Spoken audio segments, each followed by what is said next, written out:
Passeata em defesa das crianças será realizada amanhã em Criciúma. Trabalhadores do Hospital Regional de Araranguá deflagram greve. Trabalhos desenvolvidos na Casa da Cultura do Rio Mãe estão interrompidos por falta de efetivo. O governo admite que alguns pontos da reforma da Previdência poderão ser mudados para que o Congresso aprove o projeto. No esporte, Diego Giareta aposta em bom desempenho e vitória do Tigre hoje à noite em Natal. E ainda, os fatos que ganharam destaque durante a semana.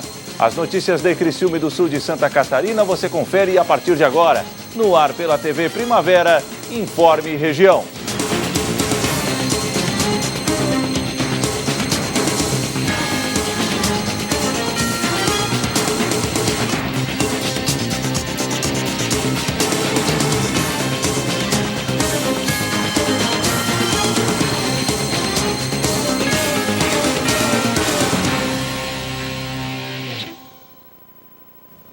Hoje, sexta-feira, 10 de novembro de 2017. Para você que sintoniza a tela da TV Primavera, uma boa noite.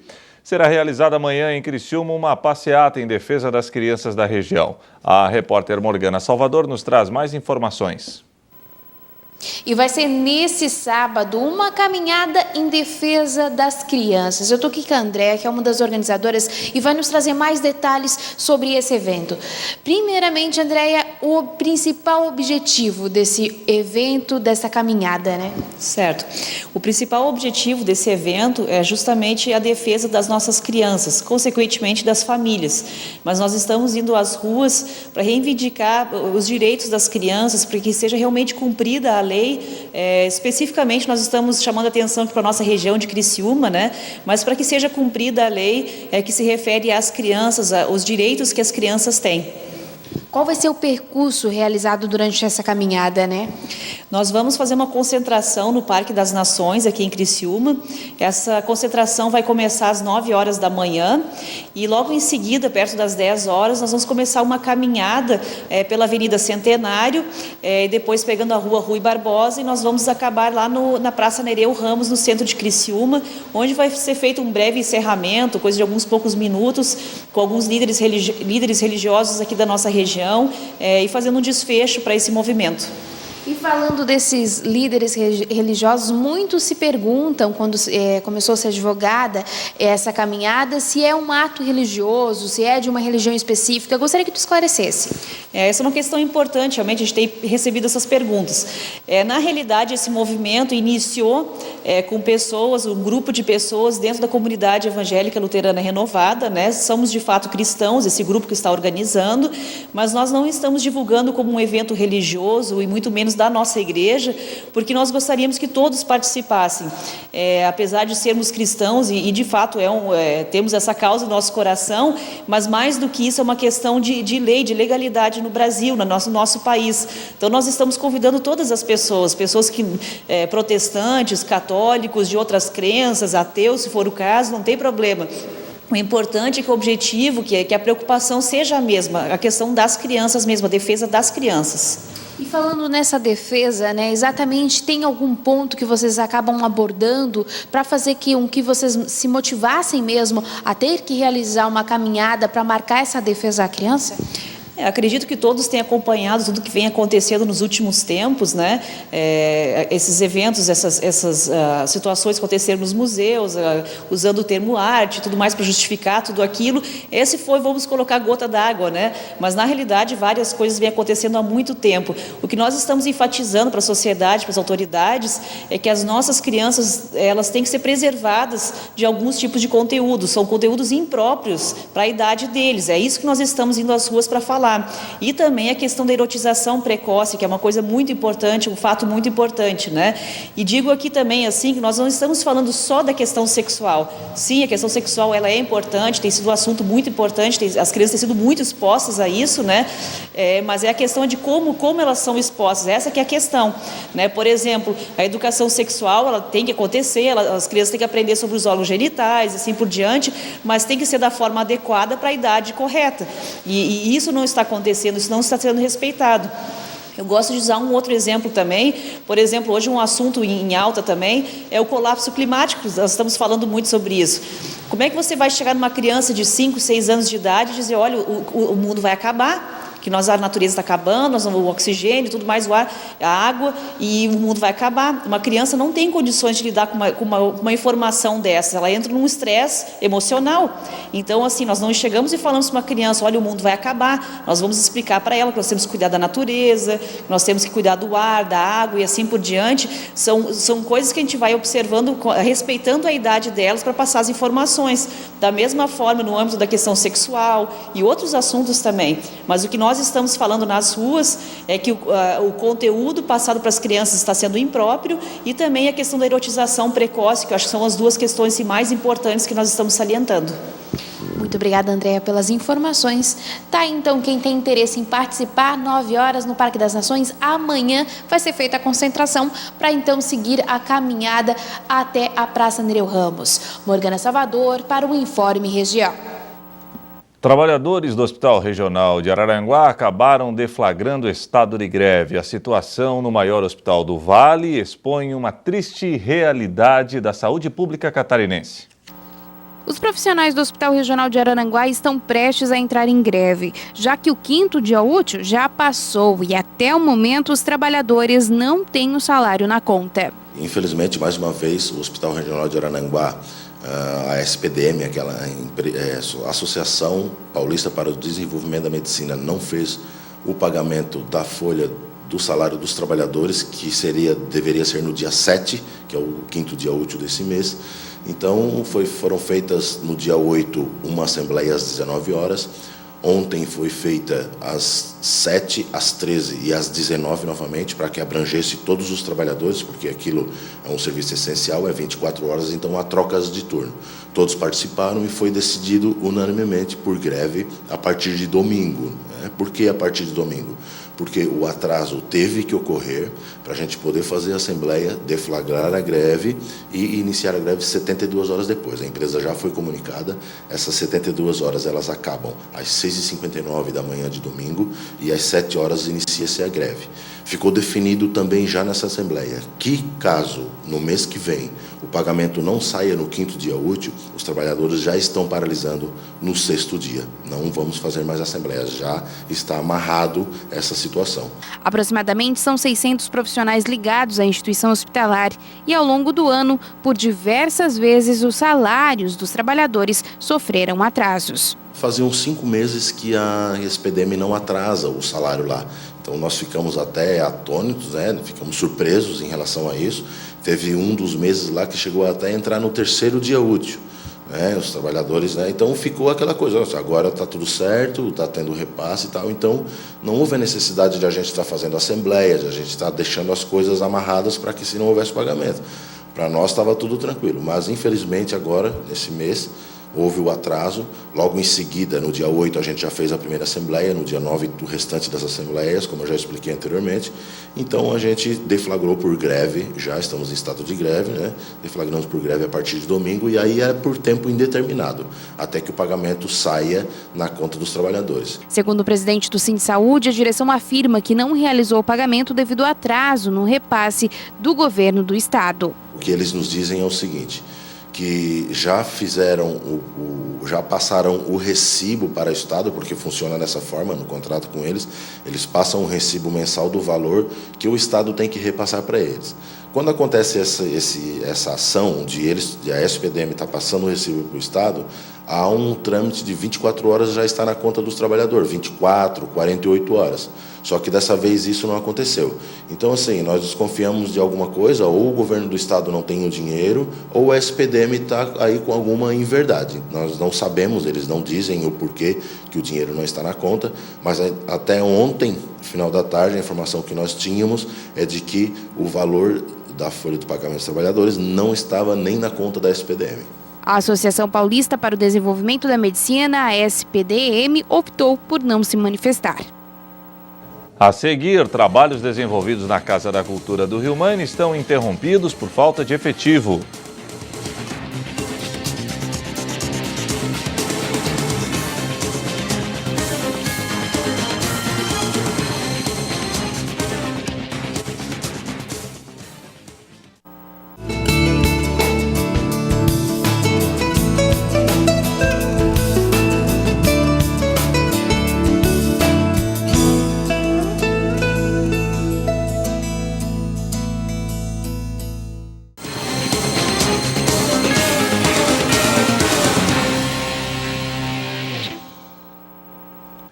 Por falta de efetivos, trabalhos realizados na Casa da Cultura do Rio-Maina foram paralisados.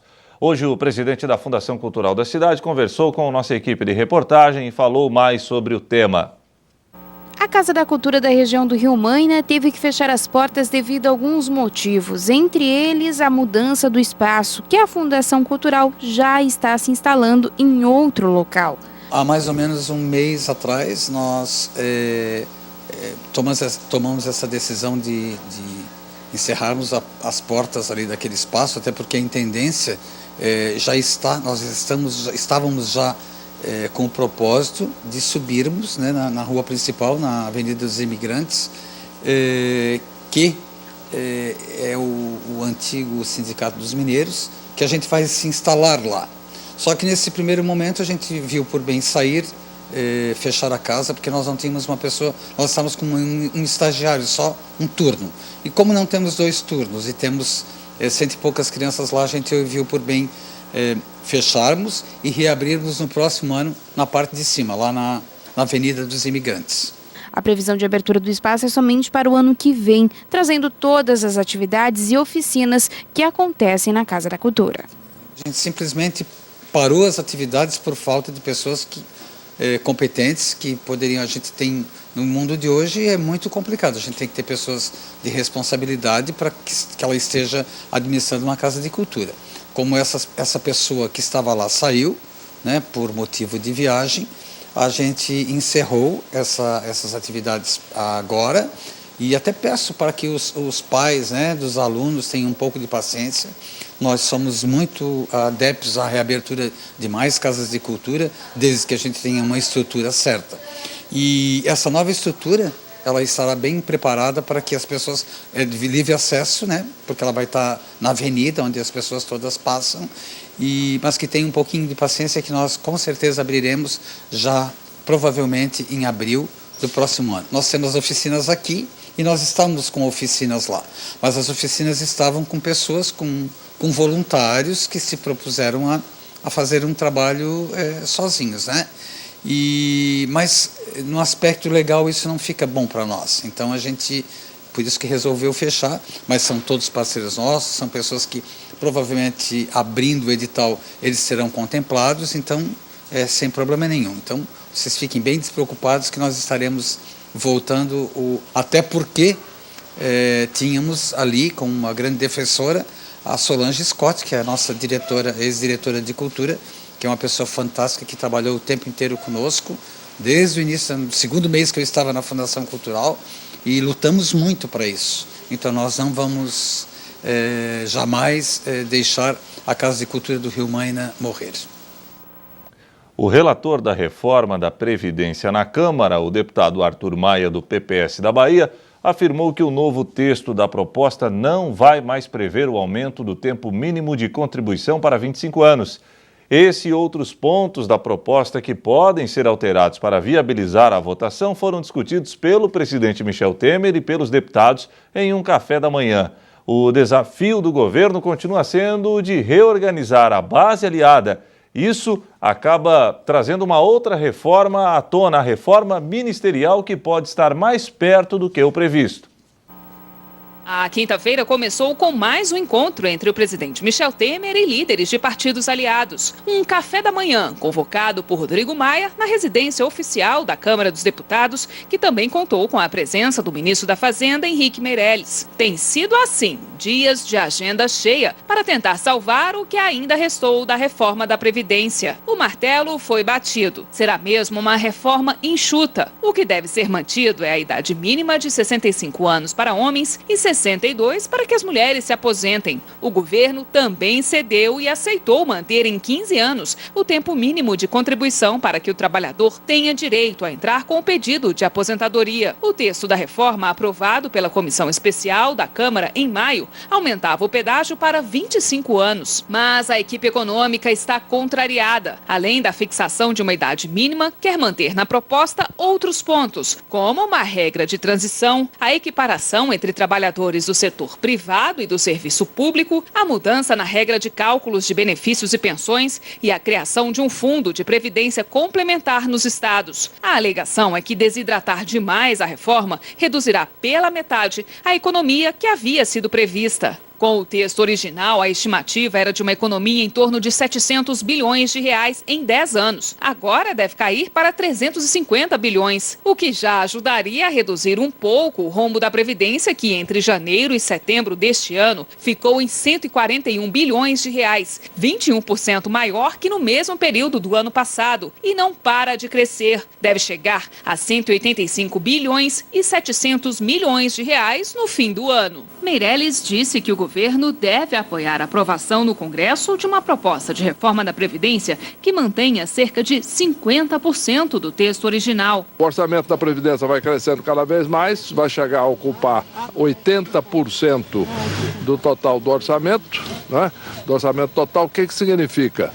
Não vai haver despesa, não vai haver recursos para educação, recursos para saúde, recursos para investimentos, etc. Em resumo, o país vai viver só para pagar a Previdência. Ainda não existe uma data de quando a reforma da Previdência será votada em plenário. Durante o café da manhã, o presidente Michel Temer disse aos parlamentares que irá iniciar uma intensa campanha de comunicação para explicar as mudanças nas regras da aposentadoria e pediu a aliados que consultem as bancadas sobre sugestões para viabilizar a apreciação da proposta. Até agora, a previsão é de que só daqui a 2 semanas seja possível avaliar o que terá ou não condições de ser votado. Criou-se sim um ambiente da conscientização que se precisa ter e numa linha de que se cria um ambiente político para votar. O que se precisa é isso.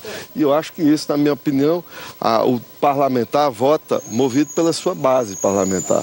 Então é preciso que a sociedade se convença para que a base parlamentar avalize os parlamentares colocarem esse tema como um tema importante para ser votado. Não dá para fazer tudo. A gente tem que fazer opções.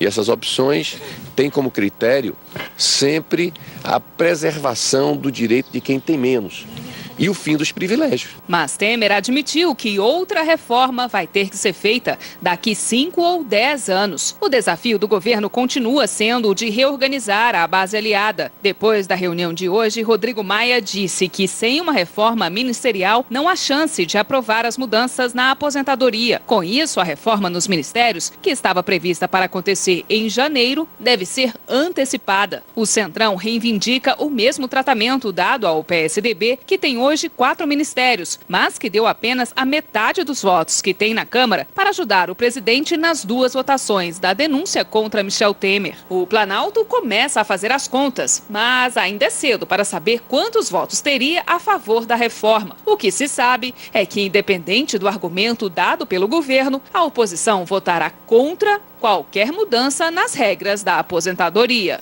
Nós não vamos nos iludir. Vamos continuar combatendo essa medida absurda que é a reforma previdenciária, mesmo que venha aqui uma PEC desidratada. A seguir, Diego Giaretta aposta em bom desempenho e vitória do Tigre hoje à noite em Natal.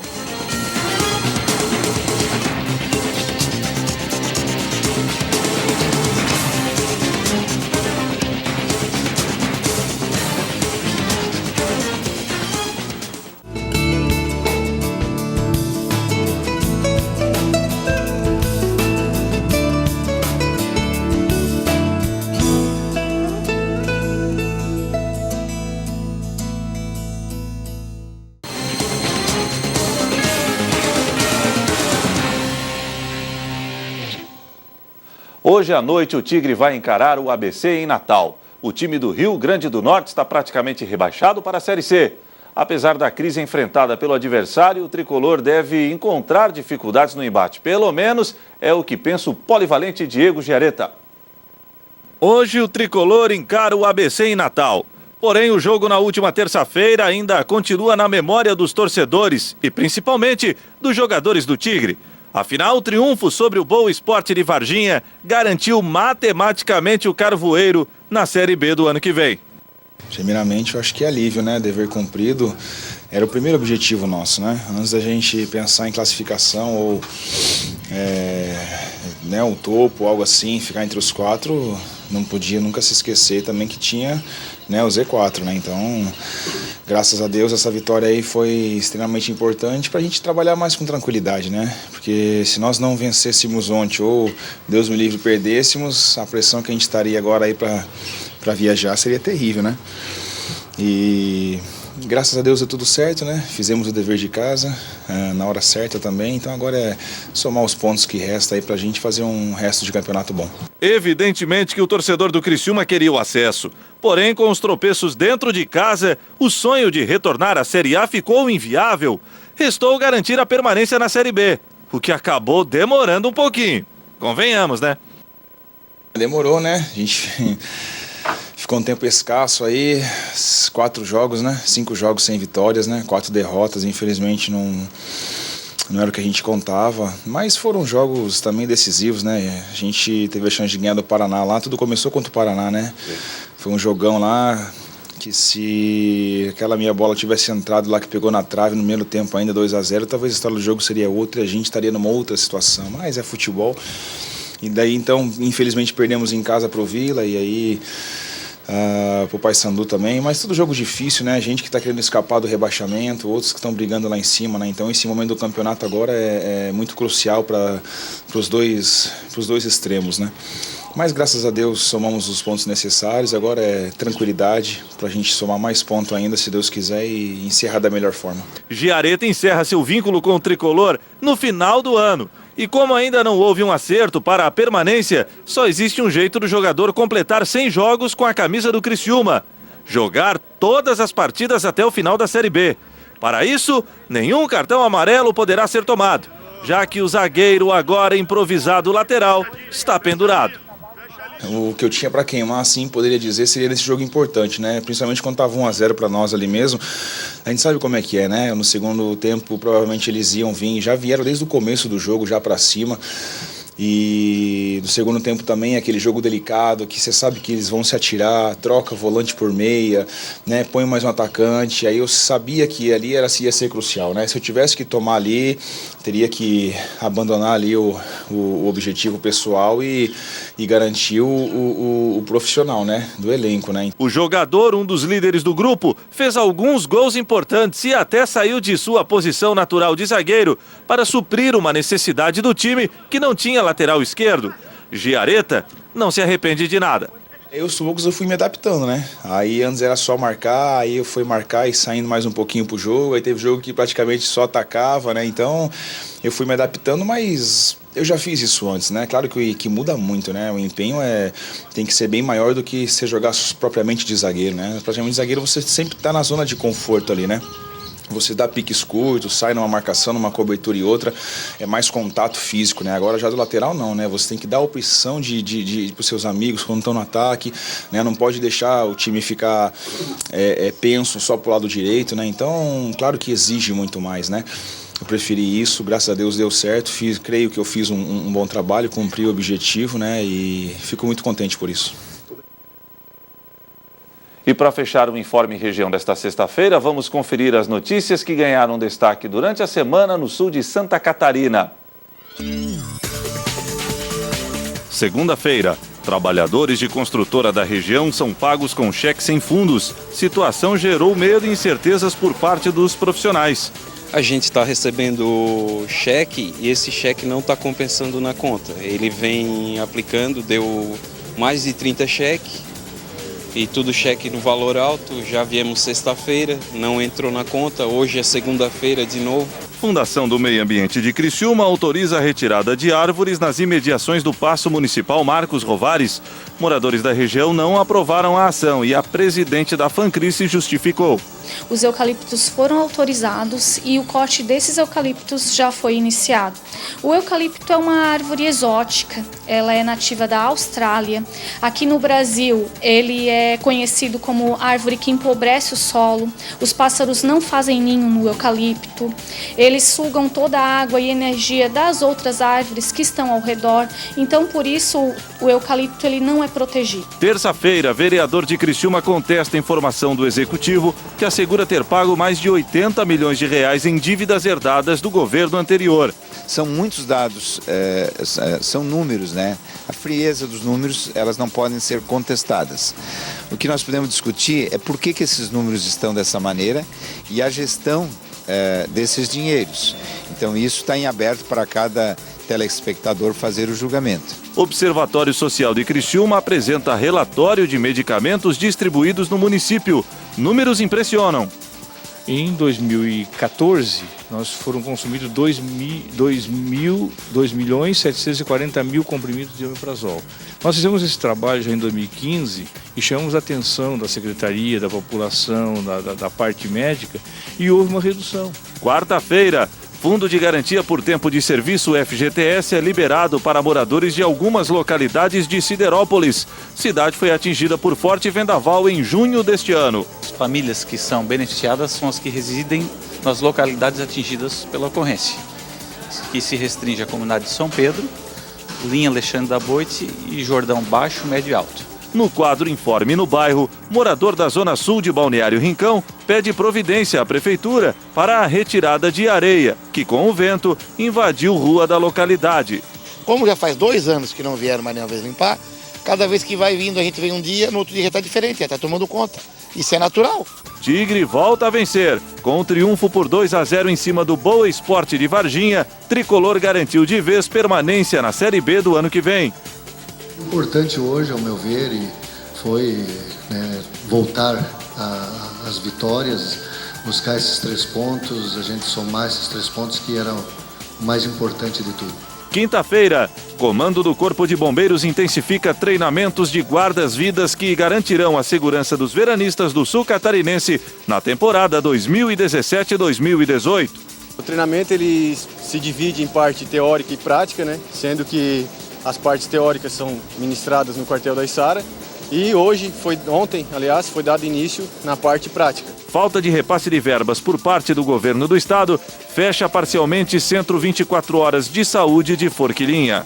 Em virtude do não pagamento, por parte do estado de quase 3 parcelas, que somam R$165 mil para o município, nós estamos deixando de pagar funcionários, deixando de pagar equipe médica, fornecedores e estamos sendo cobrados por isso. Então a gente resolveu suspender o serviço. E o Informe Região desta sexta-feira fica por aqui. Voltarei amanhã, 11 da manhã, com o Esporte em Questão. Muito obrigado pela sua audiência e até lá, se Deus assim permitir. Boa noite.